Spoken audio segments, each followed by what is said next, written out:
الشيخ محمد بن عبد الوهاب ابن سليمان التميمي. بسم الله الرحمن الرحيم. اعلم رحمك الله أنه يجب علينا تعلم 4 مسائل.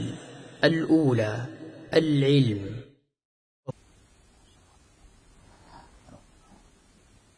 الحمد للہ وکفی وسلام علی عبادہ الذین اصطفی اما بعد. صبر پر بات ہو رہی تھی اور بات یہاں تک پہنچی تھی کہ قرآن اور حدیث کی جب دعوت دی جائے گی تو اس میں بڑی رکاوٹیں، بڑی پریشانیاں آتی ہیں اور طرح طرح کی ایذائیں پہنچائی جاتی ہیں. اس لیے خصوصیت کے ساتھ اللہ تعالیٰ نے اس موقع پر ہمیں صبر کرنے کا حکم دیا. چنانچہ سورۃ دہر کی آیت اللہ رب العالمین فرماتے ہیں کہ انا نحن نزلنا علیک القرآن تنزیلا فاصبر لحکم ربک ولا تطع منهم آثما او کفورا.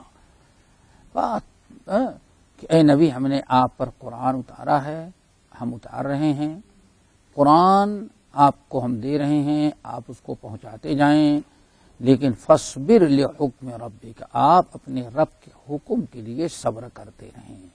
یعنی یہ جو آپ کو ہم کتاب دے رہے ہیں، اس کی دعوت جب آپ دیں گے تو طرح طرح کی مشکلات آئیں گے، مخالفتیں ہوں گی.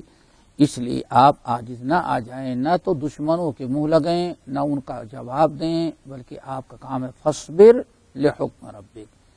اسی طرح سے اللہ رب العالمین نے سورہ مزمل میں اللہ رب العالمین فاصبر صبرا جمیلا، اللہ اکبر، صبر بھی کریں، عام صبر نہیں، صبر جمیل. صبر جمیل کا مطلب یہ ہوتا ہے، کہا جاتا ہے، واللہ کتنی عجیب سی بات ہے. شاہ اسحاق محدث دہلوی، شاہ عبد القادر محدث دہلوی رحمۃ اللہ علیہ نے جنہوں نے سب سے معتبر، سب سے بہترین ترجمہ اردو زبان میں کیا ہے، اور ان کے ترجمے کے بعد سے پوری دنیا والے اردو داں جو ہیں ترجمے کی ایک راہ ان کو ملی ہے. بلکہ بہت سارے اسلاف کہتے ہیں کہ اس سے بہتر ترجمہ قرآن کا اردو زبان میں ہو ہی نہیں سکتا. اللہ ان کی قبر کو نوروں سے بھرے. بلکہ بعض لوگوں نے کہا کہ اگر اللہ تعالیٰ اردو زبان میں قرآن نازل کرتا تو یہی زبان ہوتی، اتنی اچھے انداز کا ترجمہ. تو بتائے رات دیکھو، قرآن اور حدیث کی تعلیمات اور قرآن و حدیث کا پیغام پہنچانے والوں کے لیے صبر کے علاوہ کوئی چارے کار نہیں، صبر کرنا ہی کرنا ہے. یہ آیت تو دیکھ لیا کہ فاصبر لحکم ربک کا بہت ساری جگہوں پر صبر کی تاکید آئی ہے، لیکن سورہ مزمل جو ہے اس میں رب العالمین نے عام صبر نہیں بلکہ صبر جمیل کا حکم دیا. فرمایا واصبر علی ما یقولون واہجرہم حجرا جمیلا. صبر جمیل ہے. حضرت یوسف علیہ السلام کے بیٹے جب شام کو آئے، وجاءوا اباہم عشاء یبکون، وجاءوا اباہم عشاء یبکون، یوسف علیہ السلام کو کنویں میں ڈالا اور یوسف علیہ السلام کی قمیص کو نکال کر کے ایک جانور ذبح کیا، اس کا خون ان کی قمیص میں لگا دیا. وجاءوا علی قمیصہ بدم کذب، آئے قمیص لے کر کے شام کو اور قمیص پر جھوٹا بدم کذب، جھوٹا خون لگا کر کے آئے اور کہا یا ابانا انا ذهبنا نستبق وترکنا یوسف عند متاعنا فاکلہ الذئب.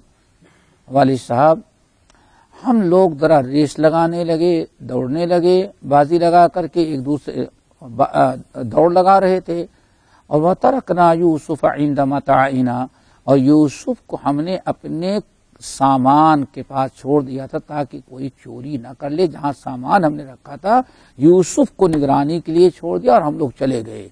جھاڑیوں سے بھیڑیا آیا فاکلہ الذئب، ہم لوگ موجود نہیں تھے، بھیڑیا یوسف کو کھا گیا.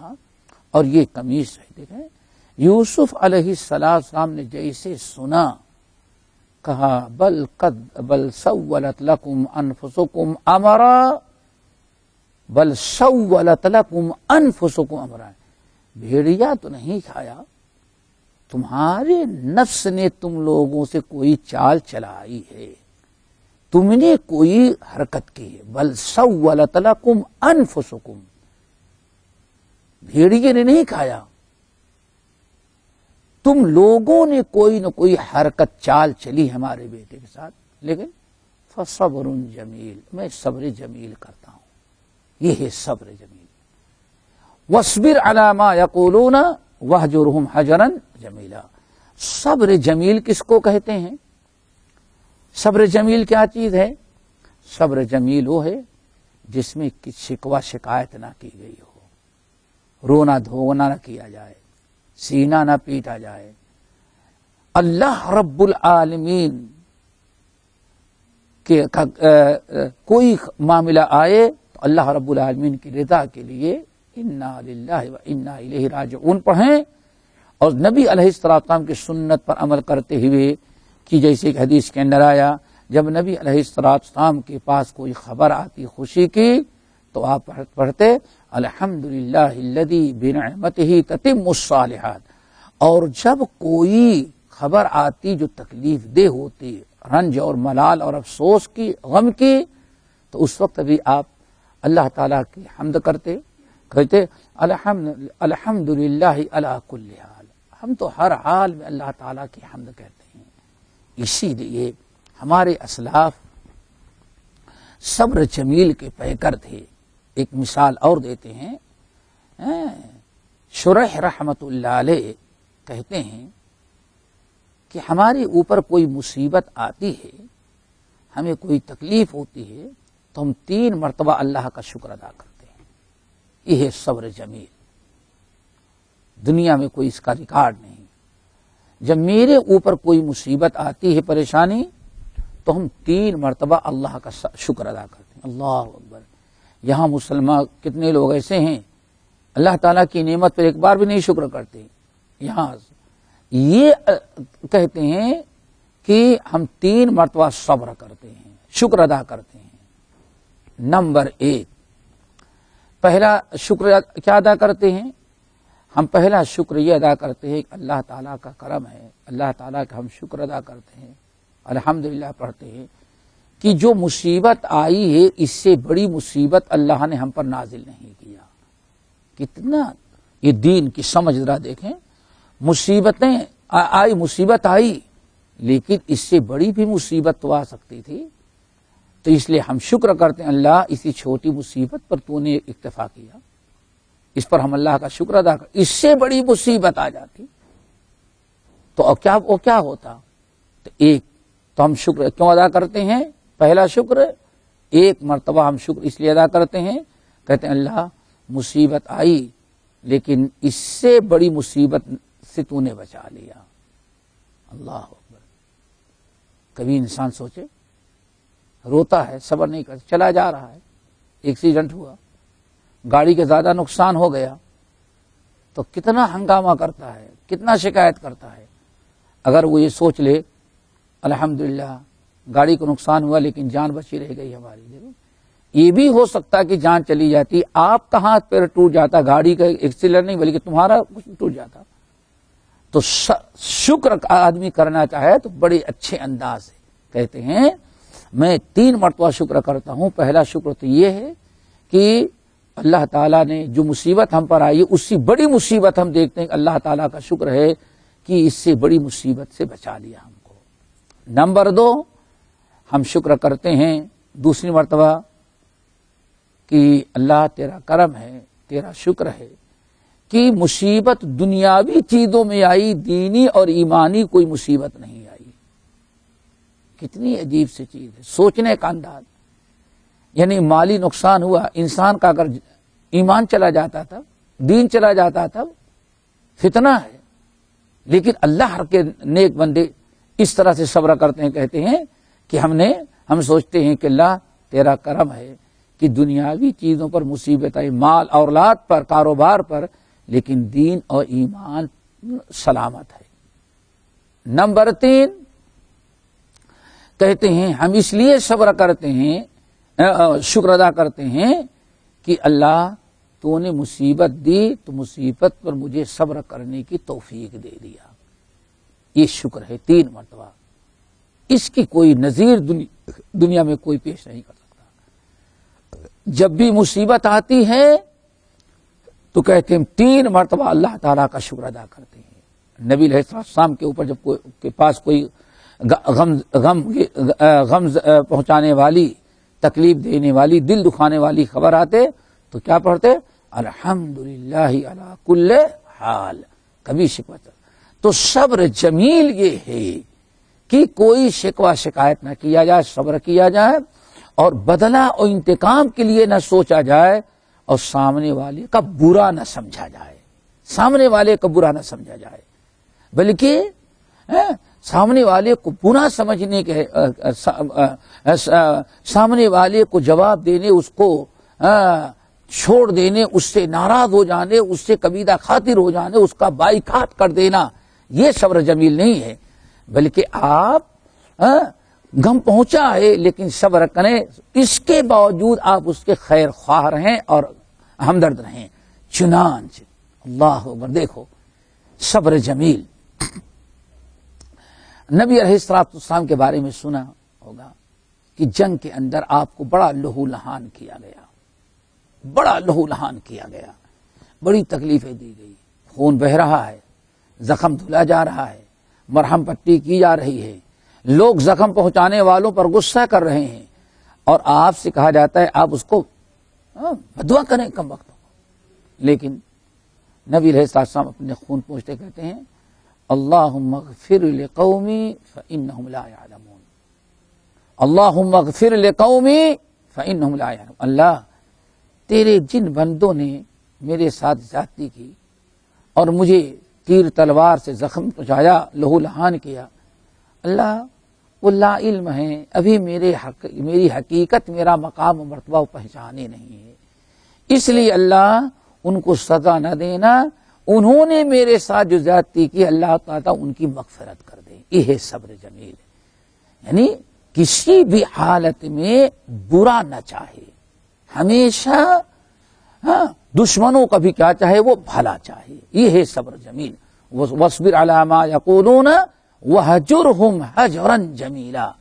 جو بھی کچھ آپ کو کہیں آپ ان پر صبر کریں، وَهْجُرْهُمْ، ان کو چھوڑ بھی دیں تو اچھی طرح سے. کیا مطلب ہے کہ اگر آپ دعوت کا کام کر رہے ہیں، دعوت کا کام کر رہے ہیں، آپ کے لوگ مخالفت کر رہے ہیں، آپ کے خلاف کیس دائر کر رہے ہیں، آپ کو برا بھلا کہہ رہے ہیں، آپ پر زیادتی کر رہے ہیں، تو صبر جمیل اختیار کریں.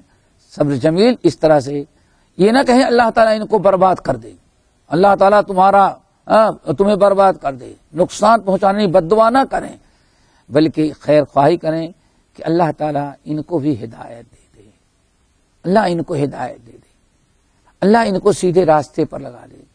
جیسے کہ ہمارے آخری نبی صلی اللہ علیہ وسلم نے، ذرا سوچے، طائف سے جب واپس آ رہے تھے کتنا ستایا تو طائف والوں نے، کتنی تکلیفیں دی تھی طائف والوں نے. لیکن جب آپ واپس آ رہے تھے، واپس لوٹ کے آ رہے تھے تو راستے میں کتنا لہو لہان، کتنے زخمی بے ہوش ہو کے گر گئے. لیکن جب راستے میں آئے تو فرشتہ آیا، کہا دیکھیں ہم کو اللہ تعالیٰ نے بھیجا ہے، یہ 2 فرشتے، یہ 2 پہاڑیاں پورا طائف جنہوں نے آپ کو تکلیف دیا ان 2 پہاڑوں کے درمیان ہے، اگر آپ اجازت دیں اور کہیں تو میں دونوں پہاڑوں کو ملا کر کے پورے طائف کی آبادی کو پیس دیتے ہیں، ختم ہو جائیں گے، 2 پہاڑوں کے درمیان پس جائیں گے. اللہ رسول نے کیا فرمایا؟ نہیں، میں یہ نہیں چاہتا، چھوڑ دو ان کو، اللہ ان کو معاف کرے. یہ نہیں ایمان لا رہے ہیں، ممکن ہے کہ آگے چل کر کے ان میں کوئی لوگ پیدا ہو جو وہ ایمان لائیں، اور نتیجہ وہی نکلا. آخرکار نبی علیہ السلام کے پاس وہی طائف والے لوگ آئے، مدینہ آئے اور آ کر کے مسلمان ہوئے، کلمہ پڑھے، مسلمان ہوئے. اور حیرت کی بات یہ ہے وہی طائف والے جو لوگ مسلمان ہوئے تھے انہیں میں سے 2 بھائی ہیں جنہوں نے ہندوستان پر سب سے پہلے اسلام لے کے گئے. ایک گئے سورت گئے گجرات، اور دوسرے جو ہیں انہیں علاقوں میں جا کر کے بامبے وغیرہ تھانہ کے علاقہ بامبے اور گجرات میں سب سے پہلے اسلام لے کے جو گئے انہی خاندان کے دو نوجوان طائف والے جنہوں نے اللہ کے رسول کو تکلیف پہنچائی تھی. اللہ کے رسول نے فرشتے سے کہا نہیں، ہمیں نہیں چاہتے کہ انہوں نے ہمارے ساتھ زیادتی کی، ہم کو مارا، لہو لہان کیا، تو اس کی وجہ سے ان کو ختم کر دیا جائے، بلکہ ہم یہ چاہتے ہیں ان کو ایسے چھوڑ دیں. صبر کرتے ہیں، ممکن ہے کہ آئندہ اللہ ان میں کوئی پیدا کرے جو ایمان لائے اور اسلام کے پاسباں بنے، اور واقعی ویسے ہو گیا. تو اسی لیے ہمیشہ یاد رکھنا چاہیے اللہم اغفر لقومی فإنہم لا یعلمون. نبی علیہ السلام لہو لہان ہیں اور کہتے ہیں اللہ معاف کر دینا. اور یہی چیز واللہ ہم نے دیکھا شیخ الاسلام مولانا ثناء اللہ احمد صدی کو پر جب قاتلانہ حملہ کیا گیا تھا تو اس وقت مولانا احمد صدی تقریباً وہی سنت عمل، اسی سنت پر عمل کرے جو اللہم اغفر لقومی فإنہم لہو لہان، مرہم پٹی ہو رہی، بستر پہ لیٹے ہوئے ہیں اور کہتے ہیں اللہ اس نے نادانی کی، اللہ تعالیٰ اس کو معاف کر دینا. اللہ اکبر. یعنی اس دور حاضر میں بھی ایسے لوگ پیدا ہوئے، اسی لیے علامہ اقبال کہا کرتے تھے خالص قوم میں اب تک نظر آتے ہیں وہ کرتے ہیں اشک سحرگاہی سے جو ظالم وضو. آج بھی امت کے اندر ایسے لوگ پیدا ہوتے رہے، اس لیے ہمیں صبر سے کام لینا چاہیے. صبر کریں اور صبر جمیل کریں. اور صبر جمیل یہ کہ ہاں ہمیں جو دعوت کی راہ میں رکاوٹ ڈالتے ہیں، ستاتے ہیں، ہم ان کا برا نہ چاہیں، ہم ان کا بھلا چاہیں اور اللہ تعالیٰ سے دعا کریں کہ اللہ تعالیٰ ان کو ہدایت دے. یہ ہے صبر جمیل، اور دعوت کے راہ میں صبر جمیل کی ضرورت پڑتی ہے. اقول قولی ھذا واستغفر اللہ من کل ذنب واتوب الیہ.